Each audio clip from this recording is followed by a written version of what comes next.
and around the East Coast, and also heavy into the larger cruising yachts out there. I'm also the sales director for the U.S. for Italia Yachts, produced just south of Venice, Italy. So it's great to be part of something that is not only my livelihood, but also my fun. It's a great job to have, and it doesn't even feel like a job sometimes. It just feels like a great experience in life. And I'm, like I said, happy to be here. Great. Thanks, Eric. George, how about we give a little intro? Okay. I am here in Naples, Florida. I've been a part of David Walters for 10 years, going back quite a while. And I'm just glad to be part of this. The organization is a great organization. And in these troubled times, this is a great way for us to reach out to our clients, know that we're still here to answer questions, and hopefully continue on with anybody's interest in listing or buying a boat. Try to select boats that just about anybody can afford who's looking for a cruising boat. I've selected some smaller boats and larger boats, each one being unique in that they offer different things. I know that as a broker working with many, many buyers, it's important to really establish what a buyer wants, to try to bring them the best boats that meet all of their criteria. And, some people are interested in more traditional boats, and they're, enamored with the beauty of a boat. Some are much more practical, and they really just care about space, egress, and access to the boat from the water. So we've got so many different variables in boats out there that I think that's the preliminary thing that you should talk to a broker about. How you're going to use the boat, what do you want to do with it, and then listen to the broker to tell you some of the things that on the boat you've selected you won't be able to do, or you might not find to be as good in one area as another. So I hopefully when we get to the boats, we'll be able to talk about some of those features. And not all these boats are for everyone, but I think we're going to have boats that will be at least one of them for you and what your particular needs might be. Thanks, Josh.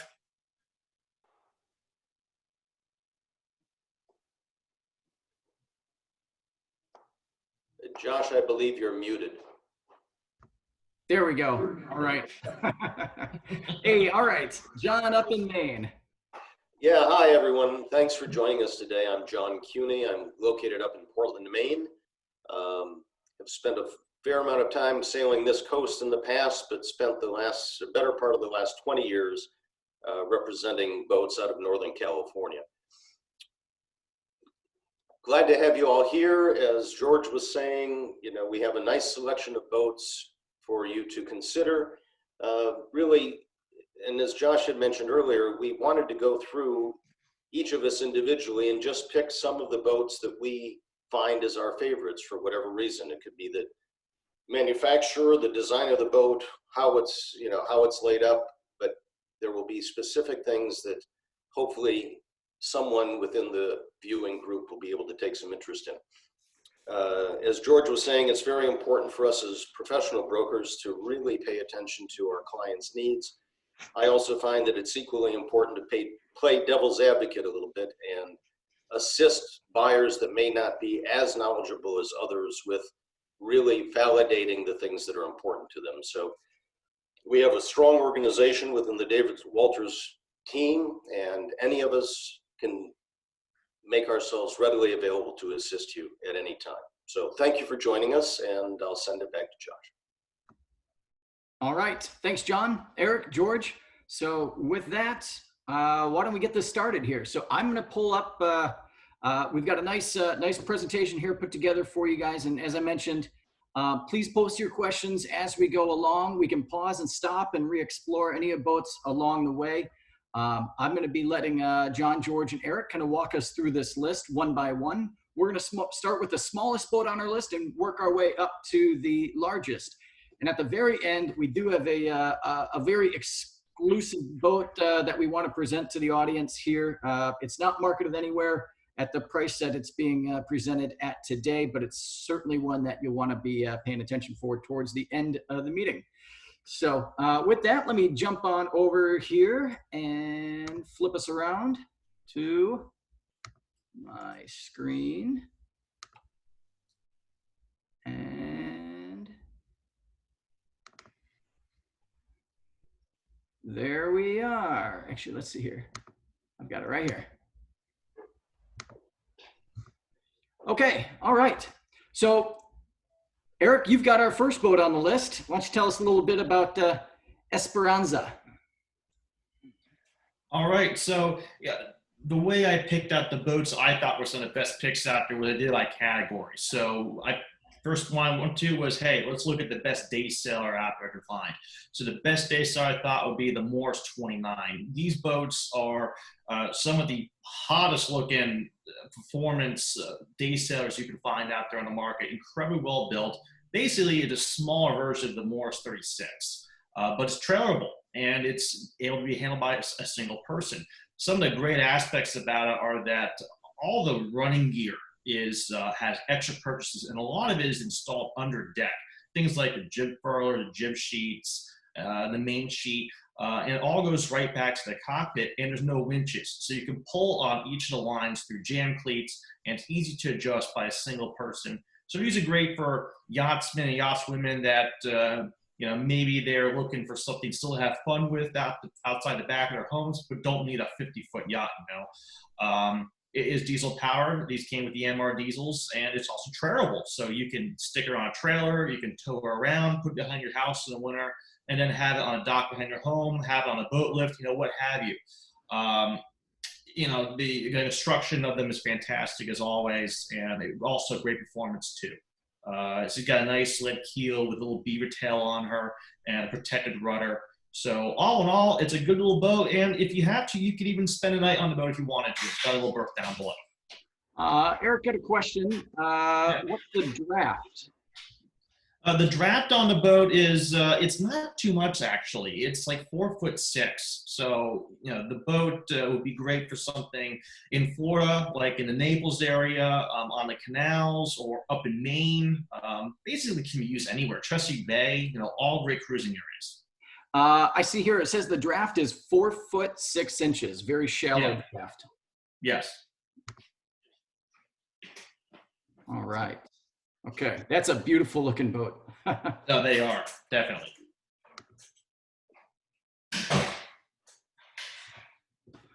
All right, let's see. All right, John, you got our next one. Beautiful Hallberg Rassy. Yep, Blue Tonic. Hallberg Rassy, as many of you may know, is considered to be one of the premier world cruising yachts.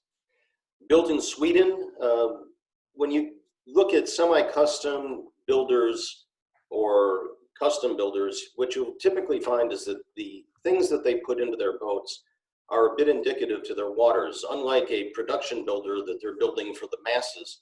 So Hallberg Rassy, considering it being in Sweden, is a boat that you'll find a very well laid up hull. Above the waterline, the hull is insulated. When you look at the cockpit profile on this boat, you'll see a little wraparound windshield. They're thought of as being very dry boats and very stout boats. This boat is very nicely equipped with a number of different pieces of electronics. You've got electric winches, you've got autopilot. This boat even has air conditioning. It also is presented in a shoal draft version. So, rock solid boats, beautifully designed. This is a late model 2016, very stout boat for 31 feet. Nice little pocket cruiser. And John, I think this is a Frere's design as many of the. I believe it is, Josh. Yeah, as many of the Hallberg Rassys are, and certainly Frere's is definitely one of the most prominent blue water designers. Yeah, this is a real nice boat for the price, 2016. All right.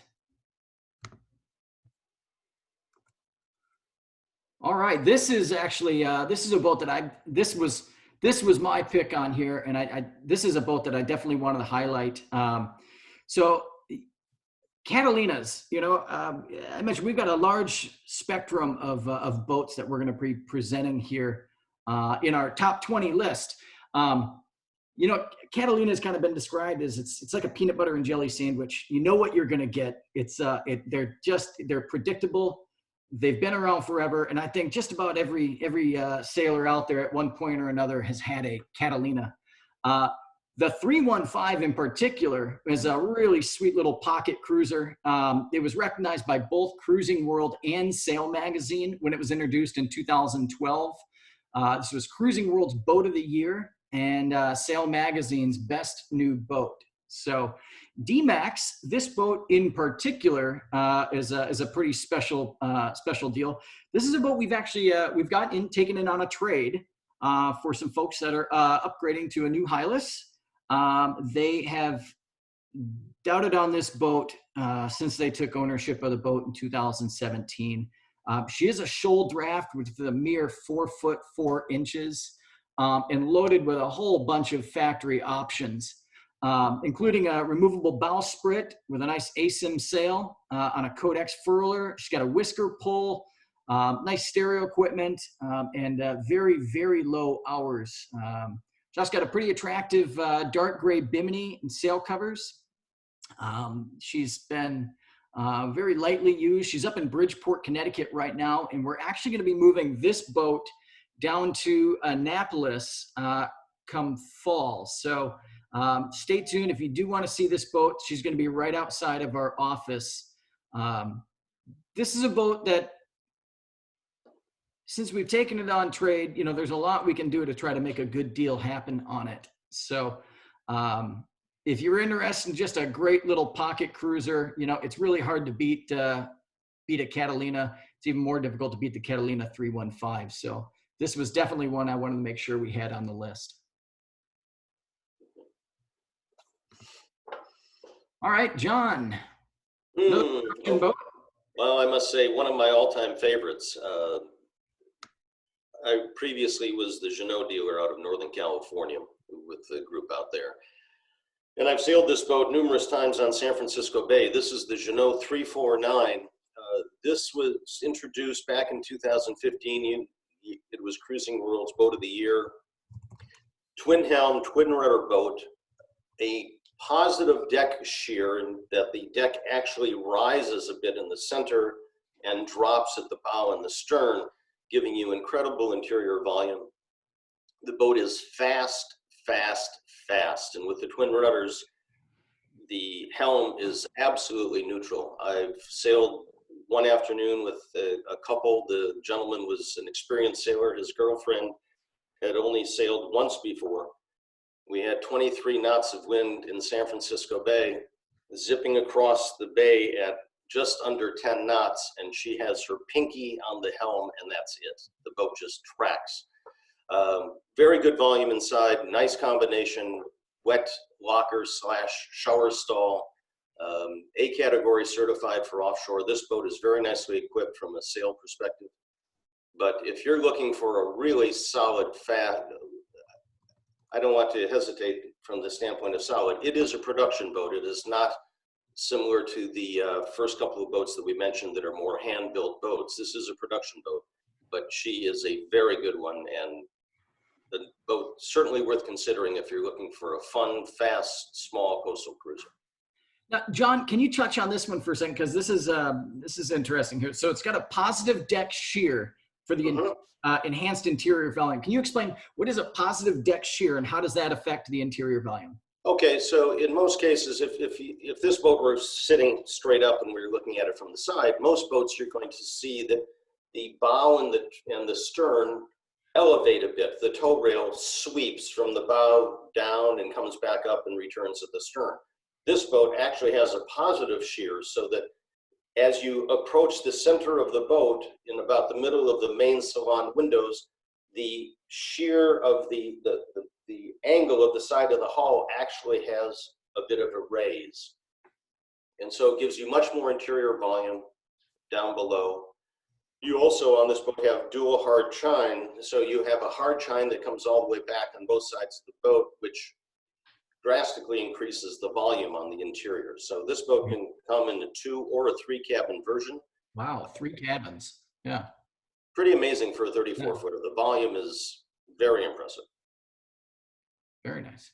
This looks like a nice one here. Only 191 hours on the Yanmar. A lot of B&G cruising electronics. And in particular, the sail inventory. She's got a square top main, 110 Jeanneau, top down code 0, and an asymmetrical spinnaker. That's a pretty good inventory. It's very well equipped. Yeah, fantastic. All right, thanks, John. Yep. All right, Eric. You're a J-boat guy, Eric. You've always had an edge for performance, so I shouldn't be surprised that you'd have a J on the list. Yeah, this was the next one of my categories was finding a race boat, and this one is actually a dual use boat. So it's J109, and the J109s probably is one of the most successful boats. Maybe not in the numbers built, but just in the following behind them from a racer cruiser standpoint was the J109. So this boat is in particular ROSALITA. Had actually won a lot of races, won the Annapolis and Newport race in 2017, took part in multiple walk-on race weeks, first place in the Down Bay race, I think in 2018. She did very well. She placed on the podium in one of the New England Championships a few years back. And the boat is set up to be able to do both racing very well because it has a retractable bowsprit. You can fly an asymmetrical asymmetrical spinnaker. You could fly code 0 if you wanted to. Carbon fiber sails, and at the same time, she does have a Dodger. She's got a beautiful two-cab interior with nice wood paneling. She's got a nav station. She has some newer electronics on this boat. The husband is a full-time racer and the wife is a cruiser. So they would go just double-handed, sail on the Chesapeake, and then convert the boat back and go racing the next day. So it'll be used both ways. It does have a deep draft of 7 feet. You can get these in a shoal draft as well. There just weren't many of them built out there that way, but it is possible to get one. Good quality construction, lots of space on the inside. Not as much headroom as some of your normal cruising boats out there because they're trying to keep the deck sleek for aerodynamic efficiency and for crew moving about deck. But if you're looking for a good all-round, just wash and wear, racer cruiser out there, they just turn the key and go. Well, this is it right here. You can't get any better than J109. Now, Eric, there's a pretty large racing fleet in the Chesapeake and New England for the 109s, right? So this would be a good boat for somebody that's looking to obviously cruise, but also maybe have a little bit of fun with the yacht club fleet, right? Oh yeah, there's a huge fleet up on Long Island Sound. There's got to be 30 or 40 boats up in that area. And then on the Chesapeake, the fleet here has been growing. There's about 4 boats now out of West River, and I know a few other people are looking to buy. So some point soon, we're going to have a one design start here on the Chesapeake for these boats. The price level is coming down to around $100,000, depending on the year and the condition they're in, what sales come with the boat and that kind of thing. So, like I said, if you're looking for something that's, maybe you're a racer and you've been looking, hey, I got a J80 or a J105 right now, but I want something that's a bit faster and something to actually be able to cruise on in the weekend with the wife and family, well, then this is it. Cool. All right. Yeah, it shouldn't surprise me that you'd have a J-boat on the list here.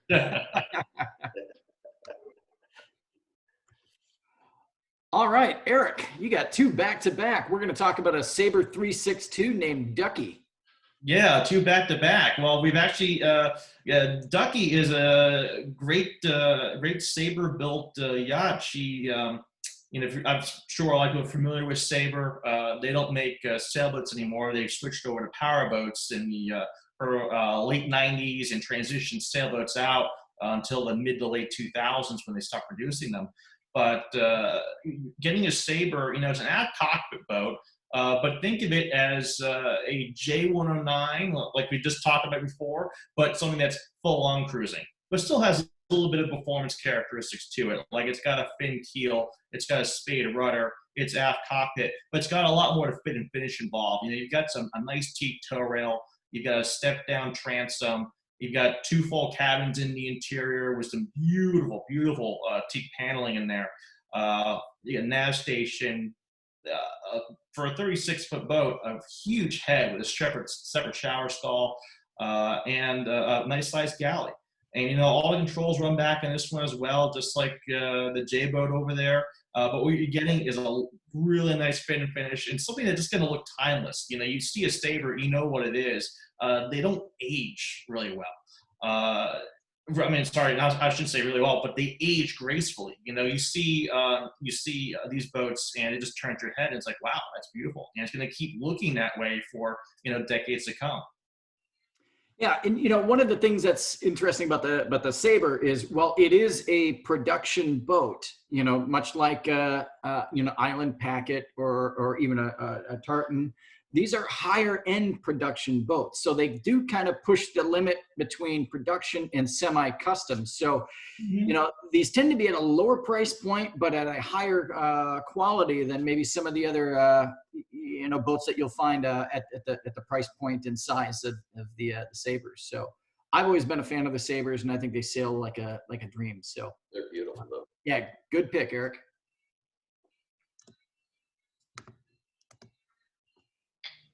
Man, what did we do? We just stacked the deck against you. You got three back. I'm the guy right now.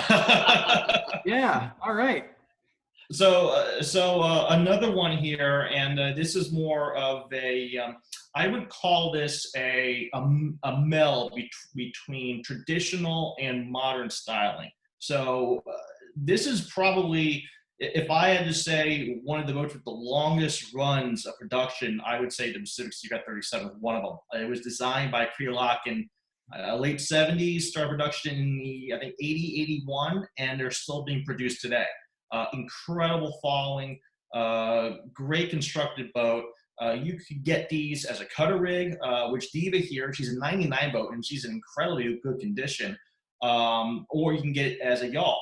I don't think many were built as yawls just because they're pretty busy in the cockpit, and you know, this really didn't, you know, light a lot of people's pants on fire by, you know, going to that type of setup. But the cutter rig on this boat's fantastic. You could have gotten a couple different interior options. This one's got the V berth with a quarter berth behind the nav station. You could have also gotten a second full cabin in the back, but it took a lot of your lazarette space out. So this boat's got a lot of lazarette space. It's got nice low engine hours. It's got a bow thruster, which a lot of these do not have, so it's a nice feature to have. And the boat's just extremely clean for its age. I'm going to say it's definitely a good buy. Pacific Seacraft, you know, for any of them are good buys.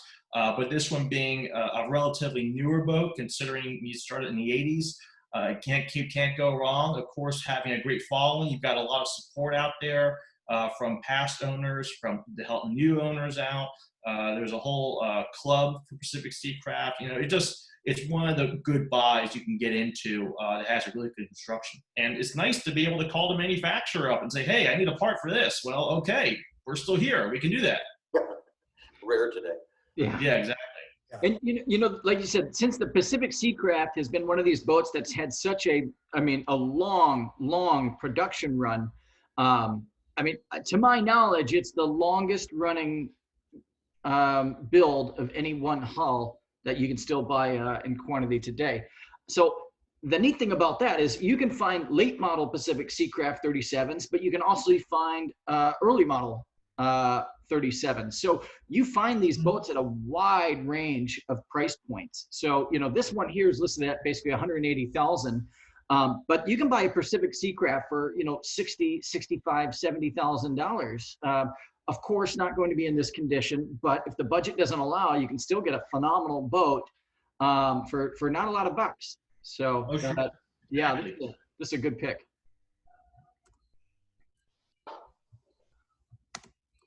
All right, let's see here. What do we have next? John Morris. Yes, we have the Morris Ocean Series 38.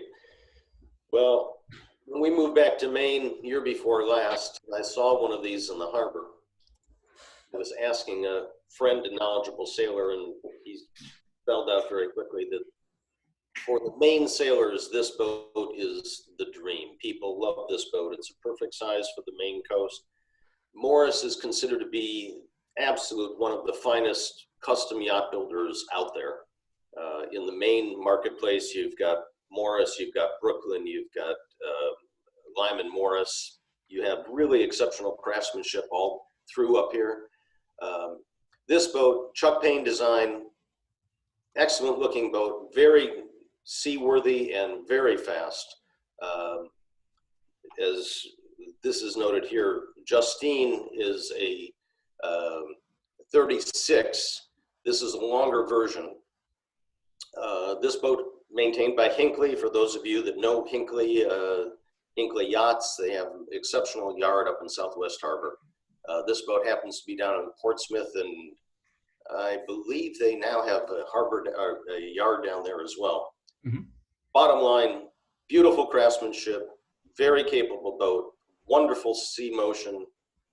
You can't go wrong. You will find that you're going to, you know, size for size, you're going to pay a little bit more for a Morris. In my opinion, it's always worth the money. They're exceptional boats. I mean, if you look at the shear line on that boat, there's hardly anything more beautiful in the water than a Morris. Yeah. So, and Chuck Payne, I mean, what a designer. Beautiful boat. All right. We hadn't heard from George. Here we go. We got George back on the line after his long hiatus. George picked a couple of boats on the upper end of the spectrum here. So, George, Beneteau 393. Yeah, I picked this boat because I spoke with the owner. He's a two-boat owner at this point, and the list of equipment that he has put on this boat to upgrade it. I was thinking about the couple that wants to get into a cruising boat that has just about everything that you could look for in a boat of this price point. Some of the things that I feel are important, you know, in this boat are the sugar scoop. You're going to be cruising in areas where you might want to get in and out of the water easily. It has davits. Boat has brand new sails in 2019 and new running rigging. It has all new electronics.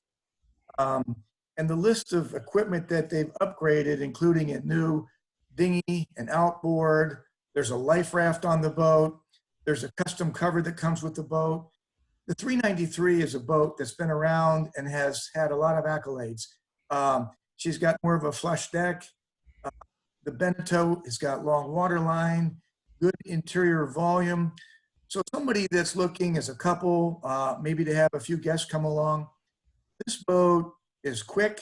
She doesn't require a lot of maintenance in terms of teak trim, tow rails, worried about, I've got to get to the boat and varnish this or that. This is a pleasurable boat, something that you can own. You can do the cruising that you're looking to do.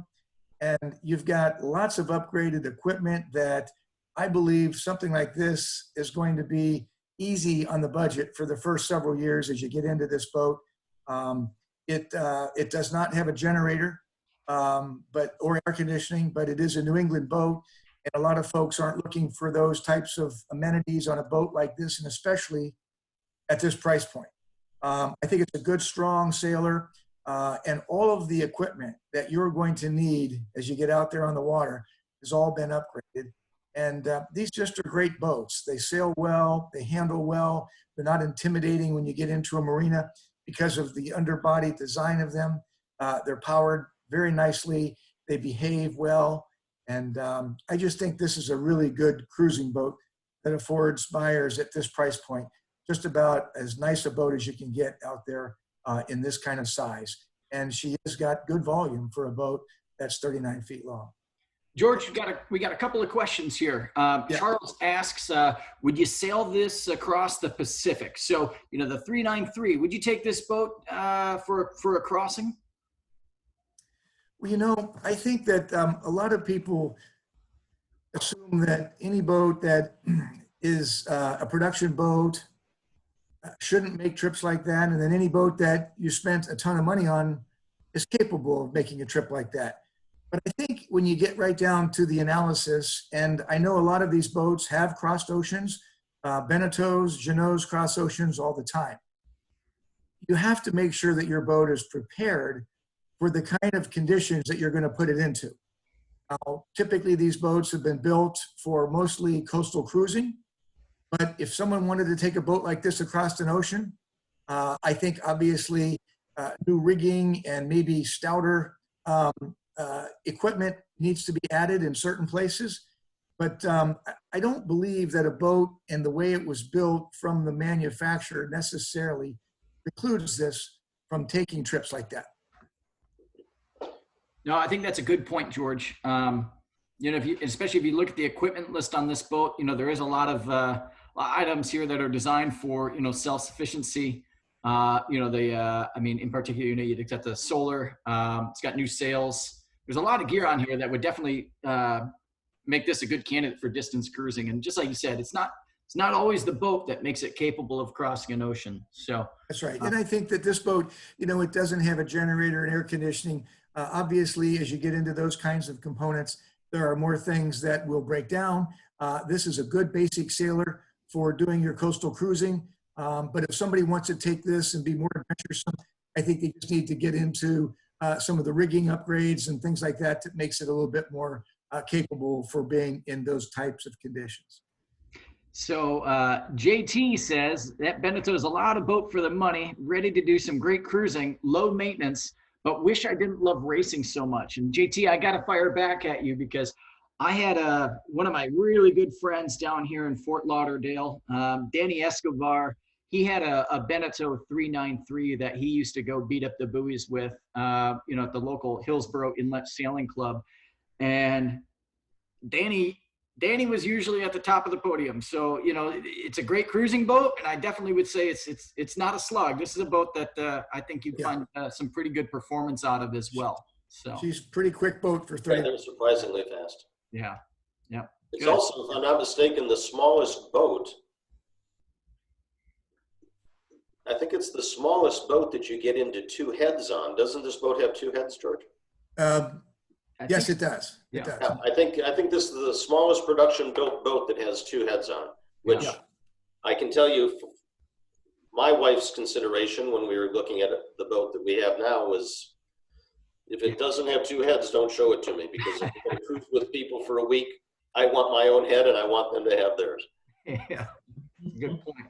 So great. Yeah, that's a nice boat for a good price. All right, let's see what we've got next. All right, John, the Caliber 40 long range cruiser. So yeah, I've got to say, I've built, I haven't built, but I have had numerous Caliber 40s built for clients over the years. And this is a boat that I'm just in love with. Built down in Clearwater, Florida by the McCreary brothers. George ran the factory for a number of years. His brother designed the boat. These are just really solid, well laid out boats. Moderate draft, I think it's just over 5 foot, if at all. And the boat sails beautifully. Still very stiff. You step aboard a Caliber, by contrast to so many other boats of a comparable size, and when you step aboard, the boat just is planted. It stays there. It's a very well built boat. It's got a collision bulkhead forward. All of the tanks are fiberglass and integral into the hull between all the stringers. So theoretically, you have a dual hulled boat, sort of like an oil tanker. If you run this thing aground and should you puncture a hull, it's going to go into a tank and not into the inside of the boat. The long-range cruising aspect, the LRC, this boat is specifically designed for distance. If I'm not mistaken, the capacities on the boat are something like 198 gallons of water and 212 gallons of fuel. That's virtually unheard of in a 48-foot boat. wow. Yeah. There have been many, many Calibers. So Caliber started as a 35. Then they put a sugar scoop on the back. Excuse me. Then they came out with a 38. Then they put the sugar scoop on the back to make it the 40. This boat, between the 38 and 40s, I don't know the exact number, but there have been quite a few built.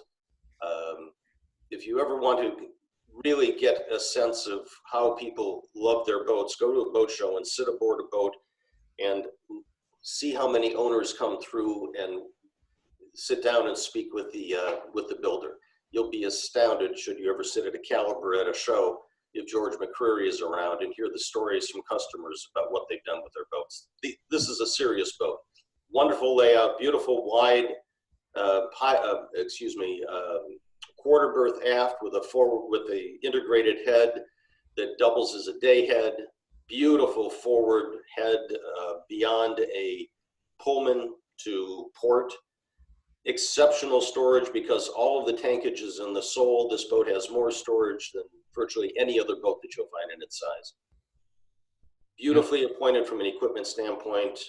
Just everything's top drawer. It's all good quality. And definitely a boat worth considering. This one I see, it's got a new bimini. It's got a nice stainless steel arch, new solar panels, new dinghy and motor, new batteries, new heads, new water pumps, and two air conditioning units, generator, full set of, actually 2 sets of sails, and a water maker. Wow, this one's pretty well set up.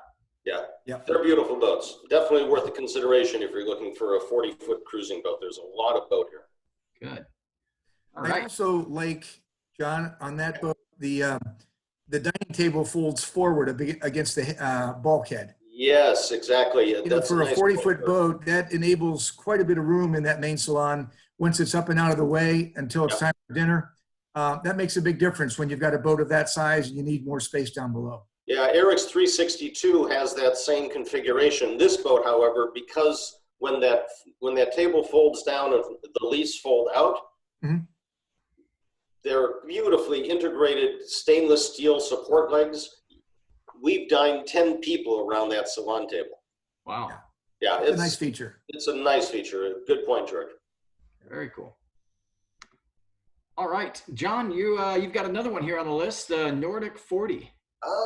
You know, my first experience with Nordic was on the 44. Both Robert Perry designs, built up in Washington.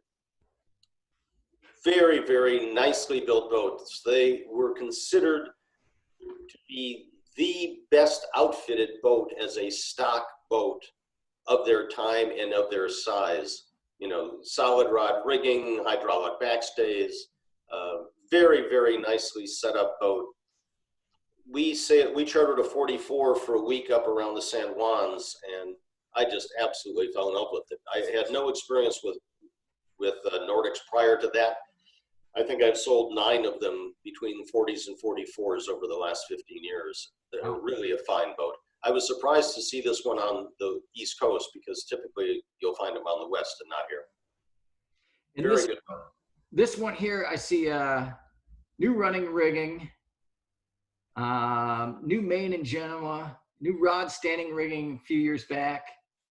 This boat looks like it's getting pretty well updated in the past couple of years. Yeah, you know, for those of you that are familiar with John Critchmer, he's a noted sailor and also did a good bit of surveying, but he put out a book back in 2017, and this was one of his picks for best used boats.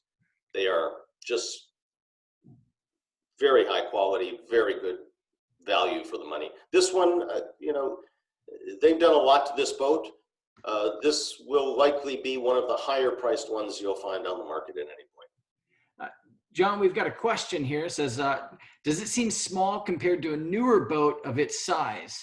And are there any compromises with this design? Let me say this. You know, what you're going to find in the newer boats, now this is an 84. You know, once you got into the mid-90s, and you started seeing more and more of the boats being produced by production builders. Production builders were going after a much broader market, and where these production builders had the opportunity to gain the greatest foothold was to get these boats into charter fleets so that people had exposure to them. Consequently, what you'll see in many of the boats from the mid-90s on is more interior volume, more space. As we get even into the 2000s, now you start to see the shoulders of the boat, the beam coming back further toward the transom to give you more transom volume. Usually what you'll find, if you're looking for just interior volume, what often happens is, yes, you have a doghouse here, which has a different effect. This boat is a little bit narrower by contrast to a present production built boat today, but this boat has storage. the cabinets have some depth to them. You don't open them up and find that they only go in 7 or 8 inches. For me to compare it to a specific boat, it would be easier to know, gain a little bit more insight from the person asking the question. Yes, this boat will feel a bit smaller than the modern 40s. What I will tell you is when you go down below, it doesn't feel like you're in a sardine can and you are in an environment where you have hand holds or you can support yourself when you're out to sea. Mm-hmm. Boats are built for different things at every boat has, I don't want to say its strengths and weaknesses, but it has attributes that they build to. And this boat was one that was designed to go and to sail and to be safe ashore and cruise with the boat. Yeah, one of our brokers, always brings up the old adage, that there's definitely a difference between boats that were designed by the necessities of the ocean and those that were designed by the necessities of a marketing team. Yeah, exactly. Yeah, and this is definitely one. I mean, it's a Bob Perry design. Doesn't get any more, stout than Bob Perry. So, yeah, it's a good solid boat. All right, good question. Great question, actually. All right, let's see. George, the Block Island 40. If this isn't just one of the, if you just look at this boat, this is one of the sweetest looking boats. Yeah, they are. You're right. This boat, just like the Bermuda 40, same designer. This boat was built by Migrator Yachts. Very, very robust build quality. And the reason I put this boat on this list is because this particular market is about the most undervalued market of boats out there. Amazing. By many, many sailors' admission, the B40 or the Block Island 40, 2 different boats, same designer, same hull, are probably the most beautiful boats on the water. The sheer doesn't compare to any other boat. It is absolutely magnificent. And this boat was on the market, over a year ago at well over $100,000. And there was quite a few of them on the market at the time. And people decided they didn't need to travel outside of their locale because between the Bermuda 40 and the Block Island 40, they were scattered around and you could pick them up very inexpensively. And this one now has dropped down to a ridiculous price of $85,000. And the boat is absolutely clean as a whistle. It has, because of its age, it's a 1993. It has glued teak decks that are in extremely good condition. She is a yawl and has an incredible inventory of sails. These boats were designed, the original B40 and the Block Island 40, to do well in handicap races offshore. And this boat has an incredible racing history with her handicap. Down inside, this is not a boat for everyone. It has a V-berth and has a number of other settees that all convert to nice long berths, but it only has one real sleeping cabin, and then the main salon is separated from that. So the client that's looking for a big 2-cabin boat, this isn't the right boat. But the client that understands, and this is a famous saying that I've heard many, many times, when you're out cruising, we have room 6 for drinks, 4 for dinner, and 2 overnight. The boat epitomizes that. For the sailing couple that wants to have the most beautiful boat in any harbor, the interior is in extremely good condition. The decks are in very good condition. There's a lot of sailing equipment and spare parts on this boat. She will need a bottom job. She's been in the water now for a couple years, and I've had it dove on, but it's time for a bottom job. But at $85,000, this is a crime that these boats are selling for this kind of money. Yeah. It's a good, quick boat. She does have a full keel. She'll protect you offshore, very safe, and a very comfortable ride offshore. Very shallow draft, so people that are in areas that are concerned about that, this boat is extremely shallow draft. She's just a little over 4 feet, But this is such a beautiful little boat. I had to include it because it's an incredible value and one of the most beautiful boats ever to grace the water. Yeah, she's gorgeous. And, you know, interesting fact, you know, do you remember, we had Nautica Clothing contact us last year, and they wanted to charter a couple of our boats for their photo shoot. And this was one of the ones that they selected for their photo shoot. So Yeah, so. Yeah, but I mean, this is, and you said it, George, I think of all the boats on this list, this may be one of the best values. I mean, this is such a sweet boat. I mean, it's such a low price. And I know the people that own this boat, a couple of college professors, are very, very motivated. They'd like to sell the boat. They've moved back ashore now. They've done their cruising. And this boat is it's way beyond its time. And I think she'll survey very well. So. Yeah, and I do want to highlight something as well, George. The engine only has a little over 1,500 hours on it. Yeah, yeah. She got low hours. Just a delight to sail this boat. Yeah. No, this is this one ranks up in the top 3 on this list for me. All right, good boat, George. All right, Eric, Laughing Buddha. Now this is definitely. I'd say this is also on my top 3 here. This is such a unique boat. The owners have taken such incredible care of it. Eric, why don't you tell us a little bit about Laughing Buddha? Sure, Laughing Buddha. She is, I must say, out of all the boats out there that I've seen and come across, and you know, trying to find one that fit into the category of the best traditional looking boat I could find, it was Laughing Buddha. So that was 1989 Hans Christian 41 traditional. The 41Ts were built by Hans Christian and then some built in Thailand. And this is when the latter was built. I think they built about 55 or so of these boats. And this one is got to be in the best shape, better than new, as you would see out there. The interior, it was all redone in 2016. It's all refinished. It looks like a new boat on the inside. On the outside, the teak side decks have been removed. It's been glass non-skid. There's still teak on top of the cabin house, but it's all in nice shape. And just looking at the interior photos there, you can see she just looks like being in fantastic condition. All new cushions, the electronics, all with NMEA 2000 networking. She's got a really cool fiberglass Dodger built on her because the owners here are actually the original owners. They've owned the boat for more than 30 years. Wow. And had the boat set for them, and then they did a circumnavigation. And they ended up in Thailand before they shipped it back to the U.S. for sale. And they've kept incredibly good care of her over the years, constantly been upgraded. Actually spared no expense, you know, making sure the boat was in the condition they wanted to be because it was their second home.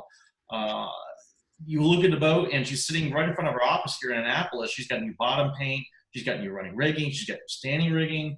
The sails are in fantastic condition. You know, overall, you're looking at a boat that's a traditional Scotch Frog design, and it doesn't look like it's 30 years old. It looks like it's 5 years old or newer in some cases. So if you're looking for a boat that's literally built tougher than nails, that can go out there and go around the world as turnkey, this is it. Everything's new. Engine's new, new electronics. You can't find a better boat out there. If you're more of a traditionalist that loves that canoe hull style, that likes the seakeeping abilities of there, you can't find anything better than this boat. Yeah, this is a good looking boat.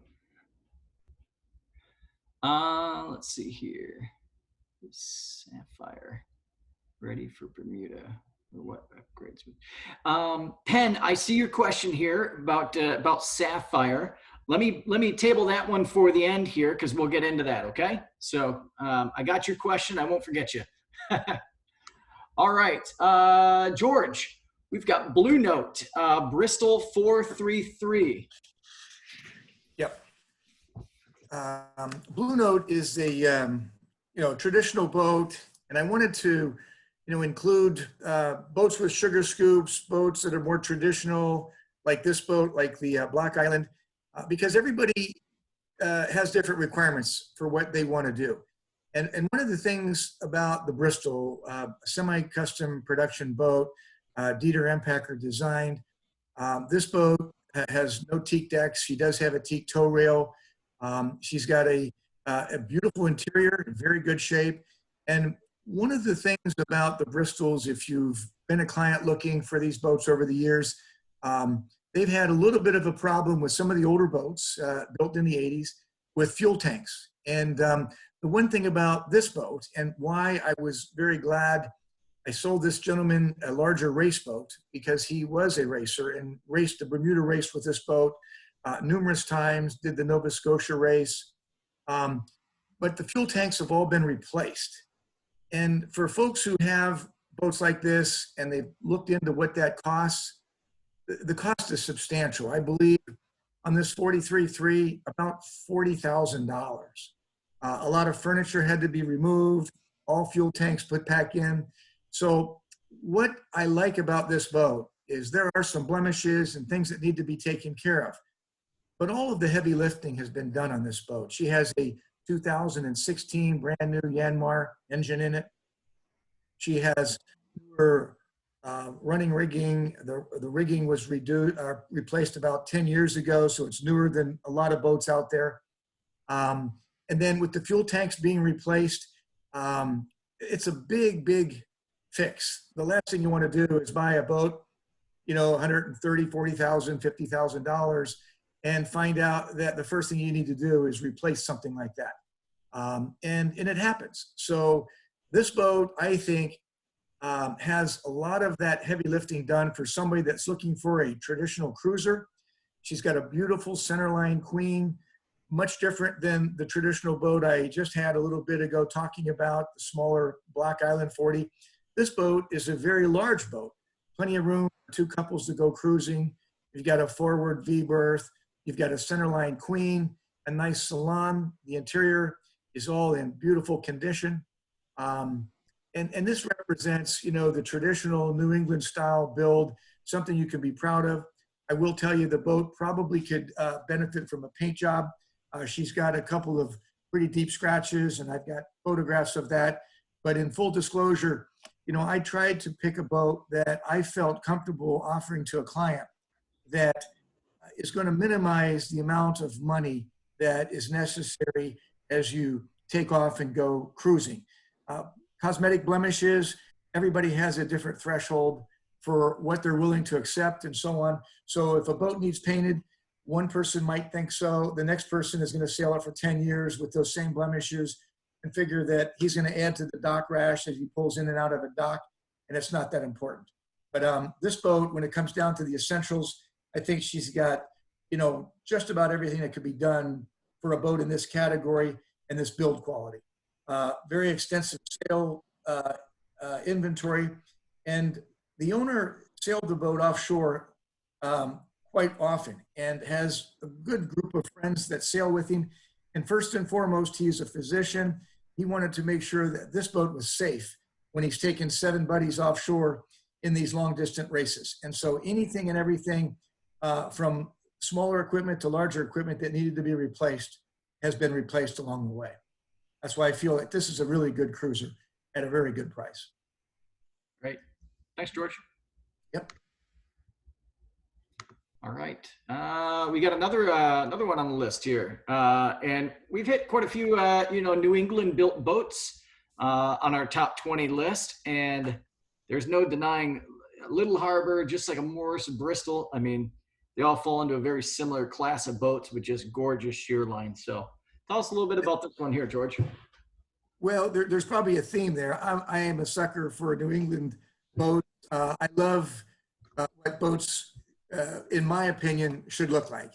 And the thing about a Little Harbor like REDSTART, this boat was built for a personal friend of Ted Hood Sr.'s. She's only had 2 owners, and this boat also has raced quite extensively. And one of the benefits of this boat having recently raced is that she has gone through all of the requirements for offshore racing. So you're going to have a boat here that has been upgraded in ways that other boats may not have been upgraded. She has systems, hoses, wiring, and everything else that have been looked after from the very get-go. There's only been 2 owners. The last owner, current owner, has owned her for about 10 years and has spent lavishly on her.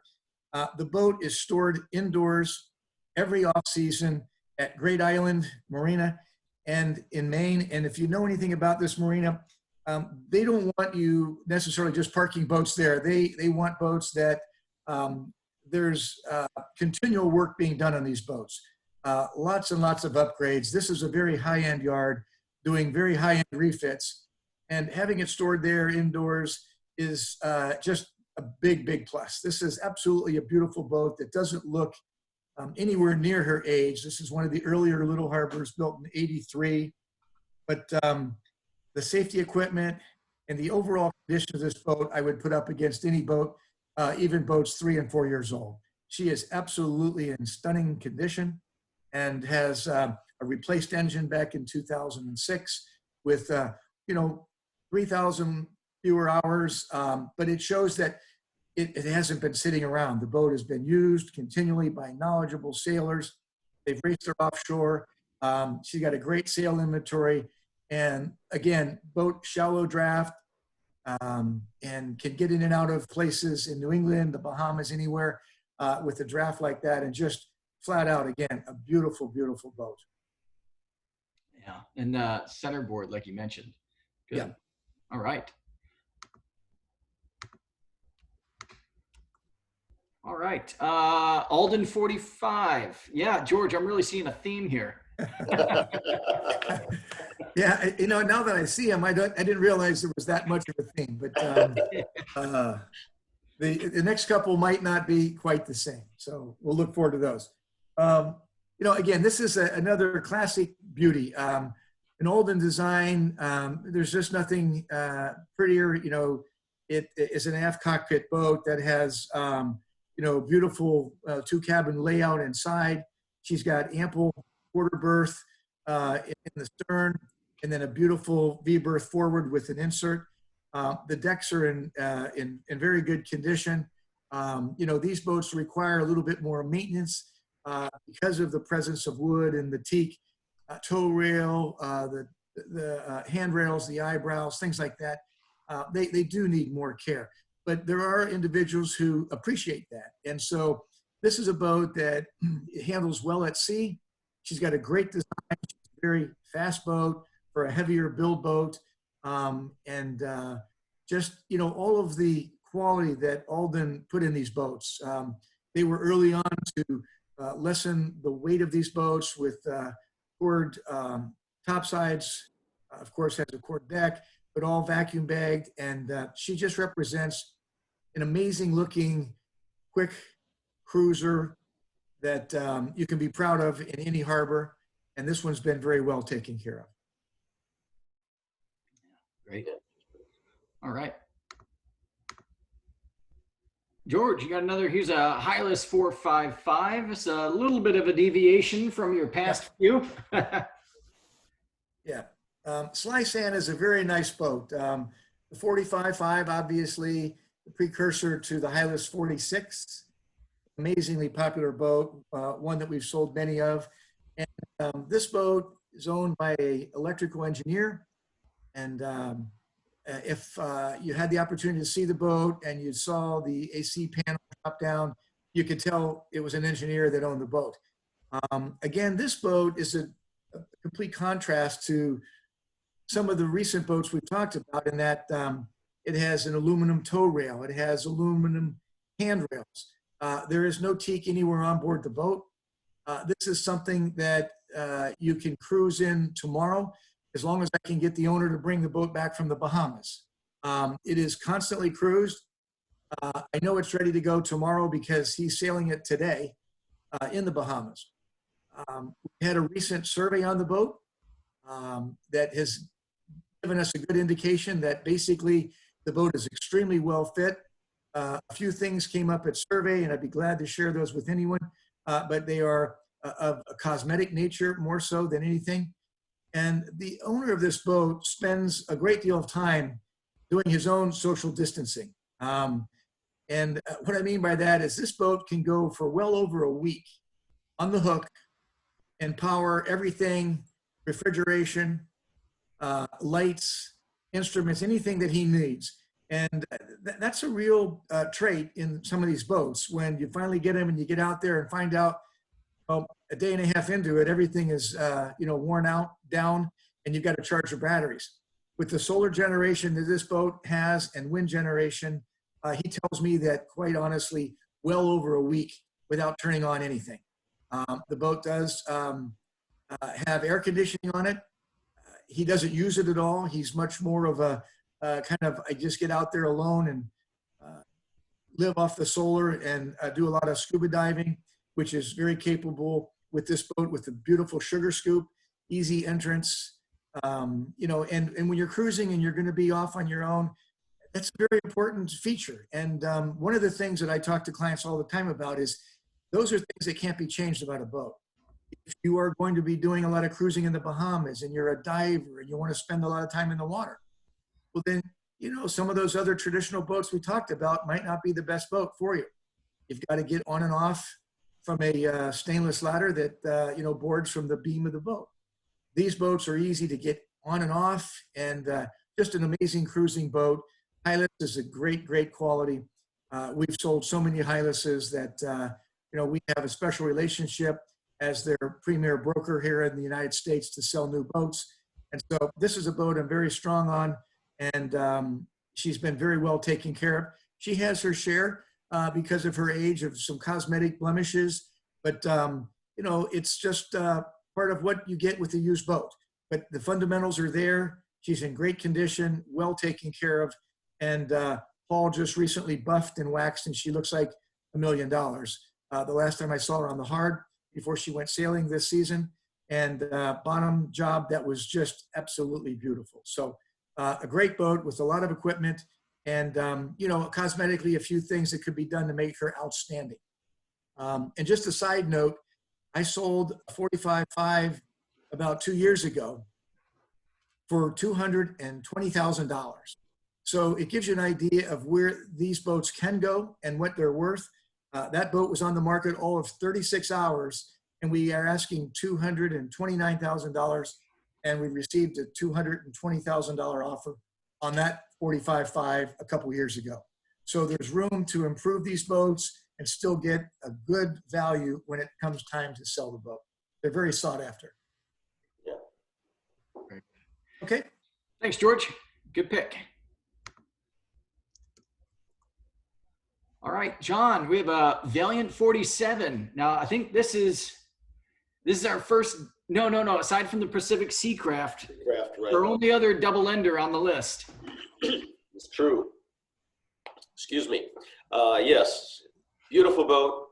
Another Bob Perry design. You've heard his name come up quite a bit today. This boat was built up in Washington. It is the predecessor to the Valiant 50, which was in fact then built in Texas. But these are just very significant, well-founded, stout blue water cruising boats. Good capacities, good volumes, very easy to shorthand sail, and they really come alive at about 12 knots of wind and blow as hard as you want to thereafter, and they just love it. San Francisco Bay is a very good cruising grounds. During the summer, at 10 o'clock in the morning, you've got 8 knots of wind. By noon, it's blowing 20, and usually in the afternoon, by 3 o'clock, it's blowing 30 to 35. That's when we would go out, do most of our test sails, and the last 47 that I sold out there was just a dream in heavy conditions. You've got a really solid structure, very safe working deck, nice gunnel with cap rail on top. Rub strake on this, the boat's well equipped. You can't do wrong. I didn't go that deep. I didn't realize she had a thruster on it. Yeah. That's a beneficial thing, although this is a nice underbody configuration in that you've got a long fin keel with a skeg hung rudder. Leaves you with much more maneuverability than some of the other more traditional boats of this nature that had full keels or cutaway fulls with a skeg. This boat has a very nice balance and a great sea motion. Yeah, You can't go wrong. Another Bob Perry design. You know, George was on the New England kick, and you're on the Bob Perry kick. So Yeah, you know, I love the New England boats. You got to give credit where credit is due. Perry certainly Right. deserves. That's right. Good pick. All right. We've got Eric's got another Hylas, the Hylas 47, predecessor to the Hylas 49. We haven't heard from Eric in a while. There we go. Here I am. You heard from me a lot, and then I got quiet for a bit, so I'm back now. So this is my pick out there for what I could find under 200,000 for the best center cockpit, and I couldn't, pick anything else other than the 1989 Hylas 47. So a little bit of history here.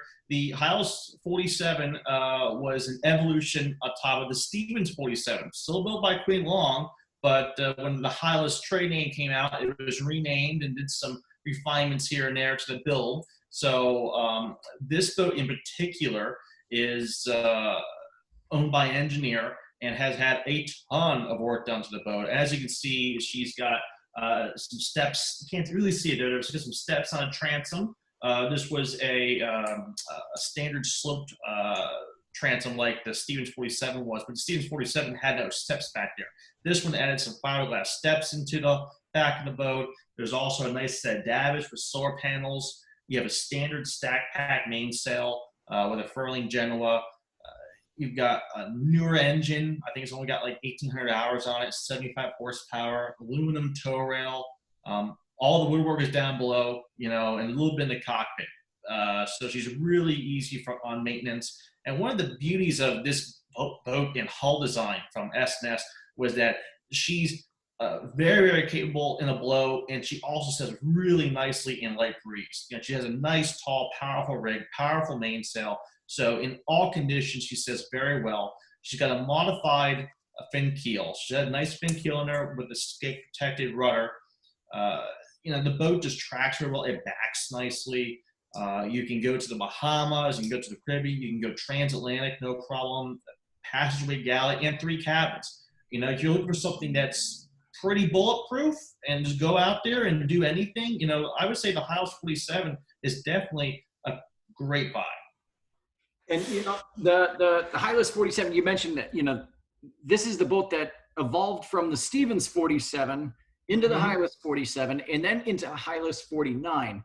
And there's not much of a shot of finding a Hylas 49 under 200,000. In fact, we sold hull number 2 about a year and a half ago for, I believe it was about 225. So budget's quite not there for a Hylas 49.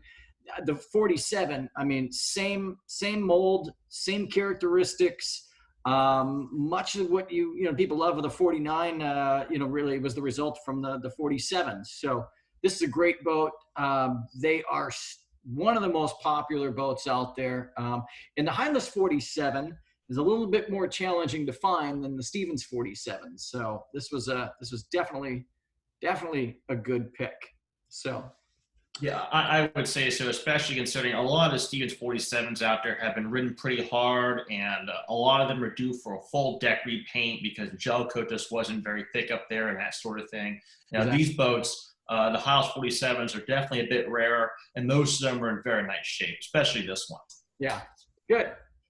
All right, so before I move us on to our last and our final boat in our top 20 countdown, I've got to say we cheated just a little bit because this one is just a tad over 200,000, but it's one that we had to throw on the list because this is without a doubt, this right now of the listings that we have, this is the boat that is definitely the biggest deal we've got going on right now. And this is George's listing. So yeah, JT, drum roll, please. Let's move it on to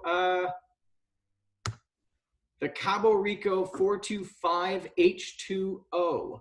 So George, why don't you tell us about this boat? I know we cheated because it's supposed to be under 200,000, but why does this boat make the list? Well, I originally listed this boat at $359,000 about 6 months ago. And there are about 5 of these 42s on the market right now. They range from $270,000 to $350,000 up and down the East Coast. The owner called me over the weekend and said, I want this boat to go away. And so we talked, and he said, I'm talking about almost $100,000 drop. We had dropped the price to $199, or $299 recently. And he said, make this boat go away. I'd like to sell it as is. I've been on the boat numerous times. And when I first listed this boat, it kind of hit home because I've heard so many people ask me, they say, I'm looking for a boat around $200,000 that has electric furling sails, it has generator, air conditioning, it has a bow thruster, it has new electronics, it's got everything. And we as brokers all have heard that before. I want to buy a boat that really doesn't exist. Yeah. This boat has all of that. And it's Cabo Rico, so it's an incredible build design. And the other thing about this boat, apart from all the other boats we've talked about today, this is a pilot house. And when you get aboard this boat, it has an incredibly deep cockpit, very, very safe. It has chiffer boom furling. She has a good amount of stainless handrails and so on. She does have a wooden cap rail. The boat has just so much equipment on it. And to be able to get inside of a boat like this for a real serious cruiser and be in very inclement weather and be safe and dry and warm at a stand-up helm, and believe it or not, I'm right just under 6 foot tall. I can stand at that helm and see right over the bow of the boat. Now, of course, I can't see 30 feet in front of the boat, but I can see on a straight line right over the bow of the boat. It also has the ability to sit on the port or starboard coaming and look around the pilot house. And I was showing it to a couple clients not too long ago, and his wife was extremely short. And she said, the pilot house is no problem because I can look right through it because it has windows all around, forward, on the side, and aft. So you can look right through and see forward if she is on watch. The boat has got, if you notice in the pictures, a beautiful standalone shower. And the other thing in that equation that everybody asks for is, well, I really need 3 cabins. And then you shake your head and you think, how can I give them a boat under $200,000 or around $200,000 that has 3 cabins? This boat not only has 3 cabins, but it has a workroom. And in one of the pictures you were showing, Josh, it kind of runs through how that works. And in the raised salon area, the cushions are removable, exposing then an area underneath those cushions that normally are where you sit at the table. You have a door that opens up, you step down into an area that has a additional deep freeze. The Raycor fuel filter for the generator is also there so that you have the convenience of accessing that inside. And you have a workbench with a vise on it. And I was so amazed at this boat when I stepped on it the first time. I thought, how did you do all of this in 42 feet? And I shook my head walking away. It's really an amazing boat that offers so much. Not everybody wants a pilot house, but if somebody's looking for something like this that has a beautiful, look to it, a beautiful design, this boat is very special. And at $220,000, it is about $100,000 minimum under anything on the market. Like I said, the highest price one is at $355 right now. And this is not through any fault of the boat. It's just the owner says, I want to move this boat. So he's open to offers. And this is an incredible boat that can comfortably take you just about anywhere in the world. Beautiful sail inventory. Main and jib are 2017 vintage. So, I mean, you've got so many nice features on this boat that I had to include it because it approached our $200,000 figure. Yeah. Yeah, we let you cheat a little bit on this one, George, just because of the deal that this one was being offered for. So, yeah. Yeah. She's in Marco Island, and if anybody needs additional photos or whatever, she's a very special boat and something to be I reckoned with in terms of a a really high-end offshore sailor that has a pilot house. Mhm. Ready? So, well, that's our top 20 boats under 200,000 with a little bit of an asterisk there because that last one we threw in there. But I think what we put together there, that was a pretty well-rounded list. I mean, we went all the way from a little cute little Morris 29-day sailor all the way up to a Valiant 47, Hylas 47. I think there was something in there for everybody, depending on what your taste and budget is. So, did anybody have any questions here real quick before I let these guys kind of wrap it up with a few of their thoughts? I know we had one from... we had one for Sapphire, Josh, about the... Yeah, that's right. Yeah, yep. So where was it? Okay, so that was Penn asking, is Sapphire ready for Newport to Bermuda, or what upgrades would be necessary? Well, what I can tell you is this. She was inspected and did race, and I know it's been several years. I'm not 100% sure of what changes in the race requirements have been made, but she has been inspected for the Newport race, and at that time was capable and met the criteria necessary. It's been several years with the upgrades and the requirements changing all the time. I cannot tell you whether she would be race ready for 2021. Yeah. Okay. Good. All right. Let's see here. All right. Do we have any other questions from anybody?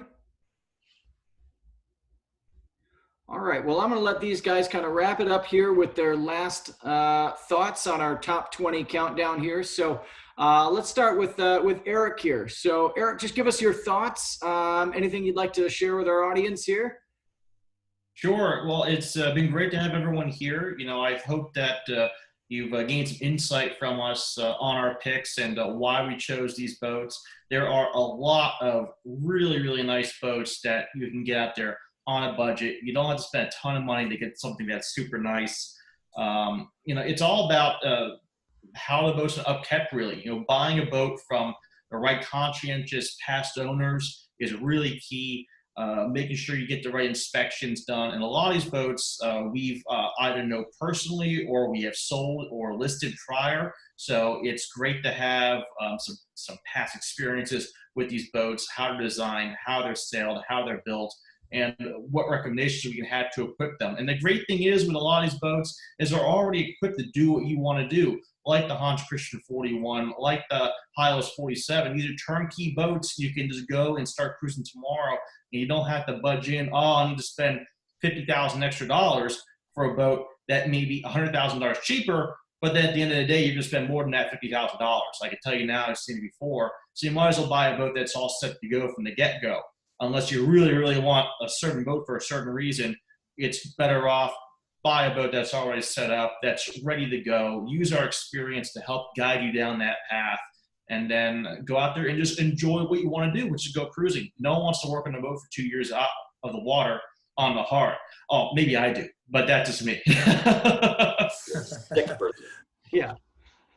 John, all right, why don't you wrap us up here? Why don't you give us your final thoughts?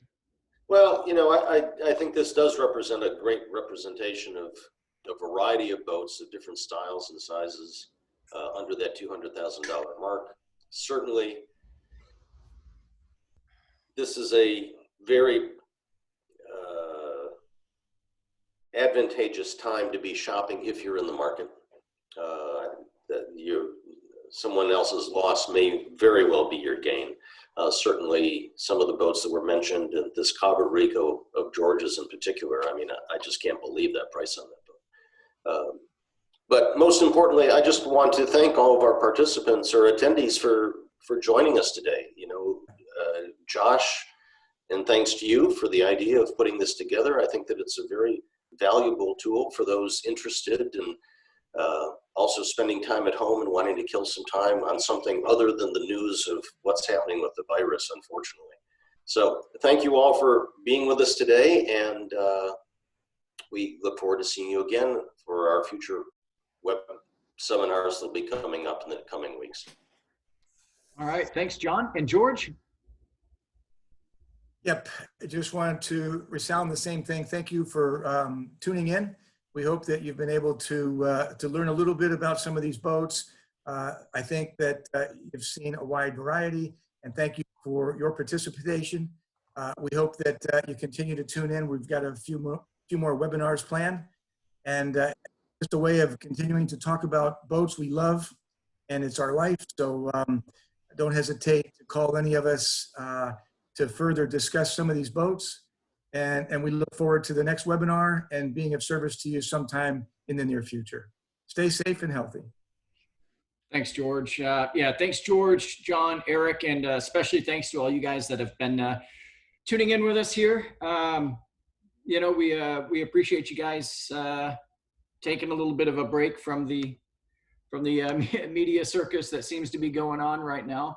But, you know, we're here answering any questions you guys might have. You know, the purpose of this top 20 list was really to define that, you know, you don't need $1 million to have $1 million view. You could sail a bathtub across the Atlantic Ocean, I suppose. So, you know, we wanted to give you a good representation of a variety of different options. We've got a very knowledgeable team ready to assist, whatever your preference or budget or style is. So, we're going to be planning on doing our webinars every Monday, Wednesday, and we've got a few of them planned for Fridays. We are also on Friday doing our virtual happy hour, which last week turned into a big success. So we hope you guys will tune in and join us again for our future webinars and our digital happy hour. So I'm going to email everybody the list of boats that we put together here. So if you guys have any questions, my team's contact information will be included with that email. Please don't hesitate to reach out and give us a call. Okay. Thanks, guys. Thanks, guys. Hey, George. Thank you. Goodbye, everyone. Bye-bye.